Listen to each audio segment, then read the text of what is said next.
Hey everyone, welcome back to AllbuzhaGaming, the place where battles come alive and strategies are shared. If you enjoy content about Lands of Jail, don't forget to hit that like button and subscribe to the channel so you never miss an epic war, event breakdown, or power move. Make sure to turn on the notification bell so you're the first to see every new upload. Got tips, questions, or wild battle stories? Drop them in the comments. I always love hearing from you. Alright, let's gear up and dive into today's event. Today, we are going to talk about the migration event. After checking the AllbuzhaGaming channel, I realized that there has not been a specific discussion about the migration event yet, so this time, we will try to cover it as thoroughly as possible and provide the latest information at the beginning of Season 7. As we know, the migration operation event is an event that allows us to move from one server to another within the same server group. A single server group can consist of anywhere from 20 to 100 servers, depending on the progress of that particular server group. This is what the migration operation event looks like, which you can find under regular events. This event becomes available after the SVS war phase has ended.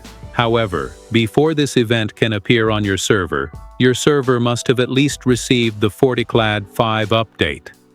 So, for players whose servers are only around 1 to 2 months old, you will need to be a little patient until this event becomes available on your server.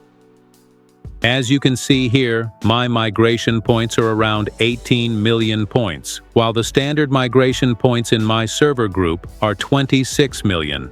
Therefore, in order to move to another server, I need to have at least 18 migration permits. Now, let's discuss this so you can understand it better. During the migration event, you can move to another server by having enough migration permits. In this case, the standard, or average, points in my server group are 26 million points. The maximum number of migration permits you may need, if your power is very high, is 45 migration permits. This means that if someone has 26 million points of power, they would need approximately 22 to 23 migration permits. Now, since my points are only 18 million, I only need 18 permits. Migration points are determined by your warden building power, technology power, collections, tomes, hero power, hero equipment power, and the power of the 2 highest prisoner armor power values you have ever had, based on your historical power. You can obtain migration permits in 2 ways. The first method is by purchasing 1 migration permit from the Alliance shop every week. The second method is by purchasing migration permits through the regular packs.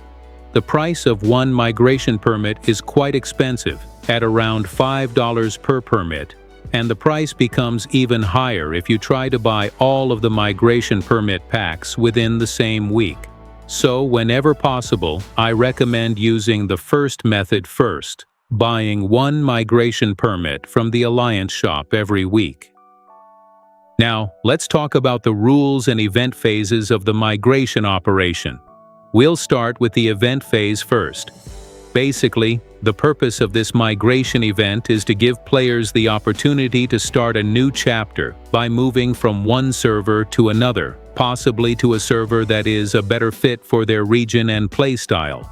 Of course, most players want to move to a server where they can continue growing and feel comfortable playing Lands of Jail.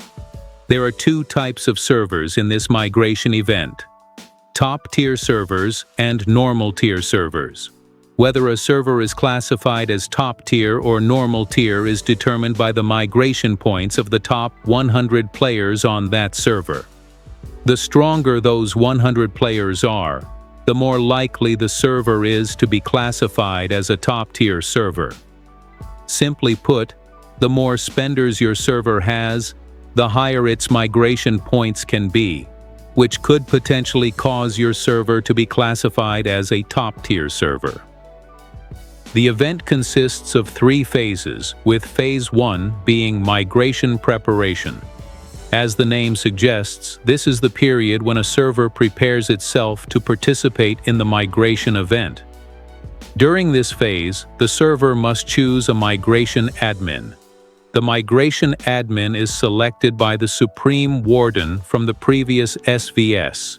Of course, the Supreme Warden can also become the migration admin themselves if they want to.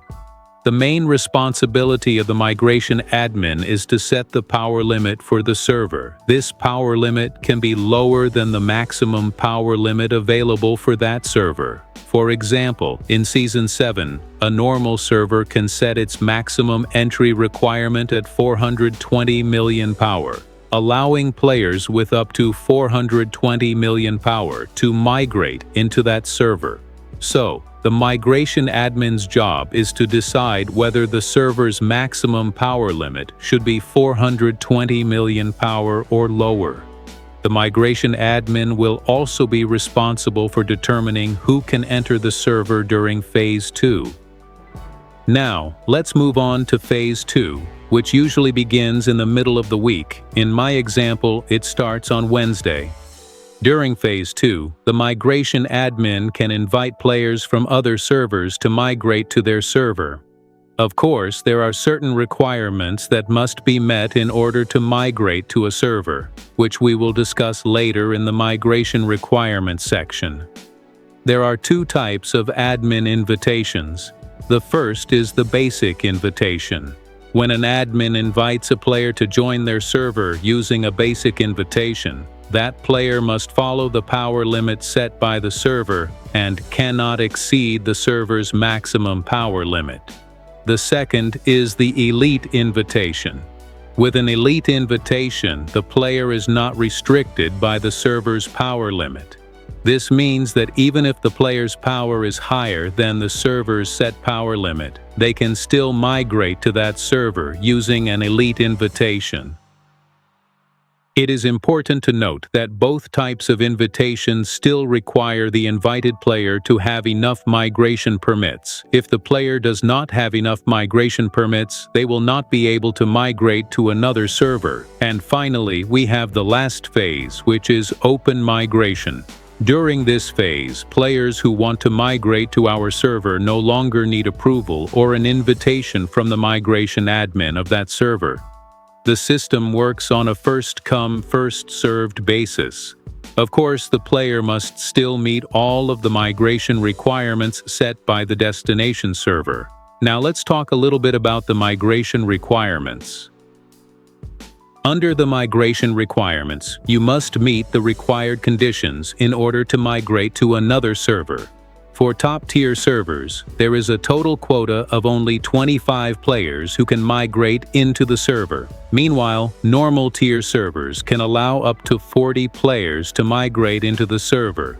The main point is, as long as you meet all of the migration requirements, you should be fine.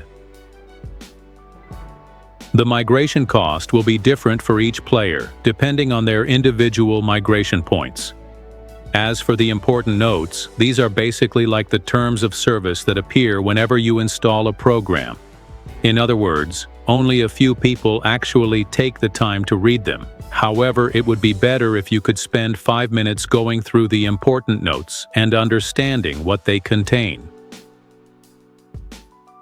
Now let's take a look at the migration ticket distribution for top-tier servers. Here, a top-tier server has 10 open migration tickets, 15 basic migration tickets, and 0 elite migration tickets. Our maximum migration power limit is 277 million power. As for elite invitations, a top-tier server can receive 1 elite invitation if that server has been selected as a top-tier server 3 times. So that's everything you need to know about the migration operation in Season 7. We covered the different migration phases, how migration permits work, the difference between basic and elite invitations, the migration requirements, migration costs, and the differences between top-tier and normal-tier servers. Hopefully, this video helps you understand how the migration operation works and allows you to prepare your account and migration permits before the event arrives on your server. Remember, if you're planning to migrate, Make sure you understand the requirements of your destination server and prepare your migration permits in advance. Choosing the right server can make a big difference in your future progress and overall experience in Lands of Jail. And that's all for today's video. If you found this guide helpful, don't forget to like the video and subscribe to AllbuzhaGaming for more Lands of Jail guides, events, and gameplay. If you have any questions about the migration operation, feel free to leave them in the comments below.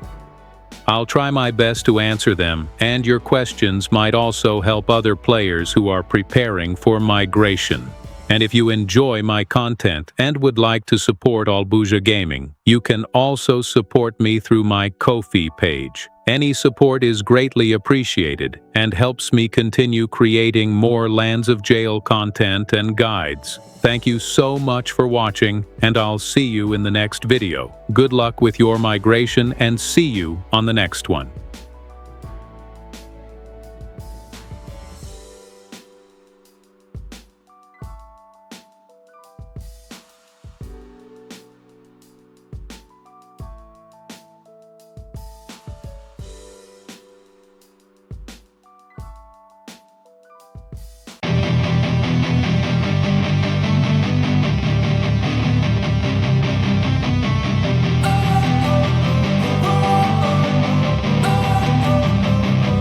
Don't wanna sleep in, cause I got something to prove. I gotta take what I hate and finally make a move. I think of you and all the shit you don't do. Well, I'ma make hella sure that I don't become you.